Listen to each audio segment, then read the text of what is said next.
नमस्कार, bulletin India channel पर फिर से लेके आ गए हैं नए मजेदार वीडियो।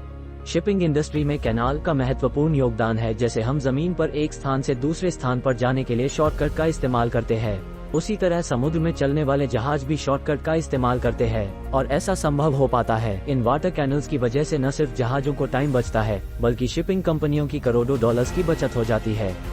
आप इन वाटर कैनल्स की इम्पोर्टेंस का अंदाजा इस बात से लगा सकते हैं कि जब 2021 में 20,000 कंटेनर लदा हुआ एवर गिवन नाम का जहाज सुएज कैनाल में फंस गया, जिसे निकालने का काम 6 दिनों तक चलता रहा। इन 6 दिनों के दरमियान सुएज कैनाल के दोनों तरफ ट्रैफिक जैम लग गया। हालांकि 6 दिनों बाद ट्रैफिक को तो कंट्रोल कर लिया गया, पर इस हादसे की वजह से शिपिंग इंडस्ट्री को $57 बिलियन का नुकसान उठाना पड़ा, जो भारतीय करेंसी में करीब 41 खरब रुपए बनते हैं। इससे आप ये तो समझ गए होंगे कि शिपिंग इंडस्ट्री के लिए कैनाल किसी वरदान से कम नहीं है।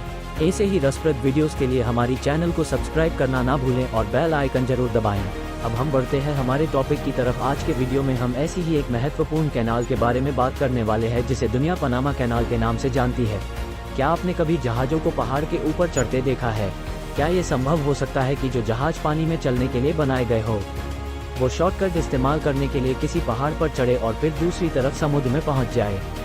ये सुनने में किसी मजाक से कम नहीं लगता, पर यह सच है और हकीकत में ऐसा होता भी है। मित्रों, पनामा कैनाल बनने से पहले ईस्ट अमेरिका से वेस्ट अमेरिका और वेस्ट अमेरिका से यूरोप जाने के लिए जहाजों को पूरे साउथ अमेरिका को पार करके जाना पड़ता था।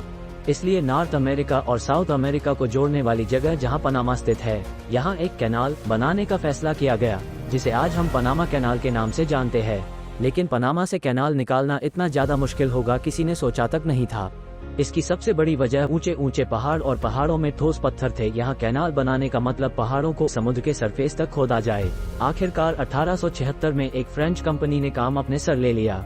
यहाँ काम करने वाले वर्कर्स को पत्थरों को काटने के साथ ही जंगल में रहने वाले जानलेवा कीड़ों से भी बचना था।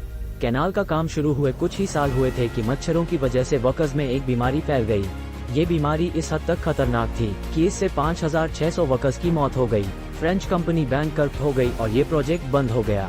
1904 में इस प्रोजेक्ट की इम्पोर्टेंस को समझते हुए एक बार फिर इस प्रोजेक्ट पर काम शुरू हो गया। पहाड़ और समुद्र के सरफेस का ये फर्क पूरा करने के लिए यहाँ एक आर्टिफिशियल लेक बनाई गई, जिसे आज हम गटून लेक के नाम से जानते हैं। इस लेक के एक हिस्से से कैनाल खोदकर अटलांटिक ओशियन तक लाई गई, जबकि दूसरा हिस्सा पैसिफिक ओशियन तक पहुंचाया गया, क्योंकि गटून लेक समुद्र के सी लेवल से 85 फीट ऊंची थी। यानी जहाज को एक सिरे से दूसरे सिरे तक पहुंचने के लिए जरूरी था जहाज को 85 फीट ऊपर उठाकर गटून लेक तक पहुंचाया जाए और उसी तरह उसे उतार कर दूसरे सिरे तक पहुंचाया जाए। इस काम को अंजाम देने के लिए हाइड्रोलिक लॉक्स का इस्तेमाल किया गया। जहाज जब पहले लॉक पर पहुंचती है तो वाटर को ड्रेन करके पानी को दूसरे लॉक के बराबर कर दिया जाता है और जब पानी बराबर हो जाता है तो लॉक खोल दिया जाता है। इस प्रोसेस से जहाज को गटून लेक तक पहुंचाया जाता है और ऐसे ही जहाज को नीचे भी उतारा जाता है। ये काम एक टग बोट या टग ट्रेन की मदद से किया जाता है।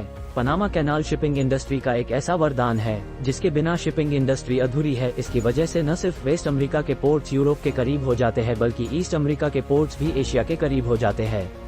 कार्गो शिप्स को इस कैनाल को इस्तेमाल करने के लिए टोल टैक्स भी देना पड़ता है। हर 20 फुट कंटेनर के बदले में $60 का टैक्स देना पड़ता है। यानी एक एवरेज कंटेनर शिप जिसमें 15,000 कंटेनर होते हैं, उसे सिर्फ एक बार इस रूट को इस्तेमाल करने के $9 लाख टैक्स के रूप में देने पड़ते हैं, जो भारतीय करेंसी में करीब 7 करोड़ रुपए बनते हैं। पनामा कैनाल शिपिंग इंडस्ट्री का वो वरदान है जिससे जहाज अपने महीनों का सफर दिनों में पूरा करते हैं। ऐसे ही नए रसप्रद वीडियोस देखने के लिए सब्सक्राइब करें और डेली अपडेट पाने के लिए बेल आइकॉन पे क्लिक करें। फिर से मिलेंगे एक नए वीडियो के साथ।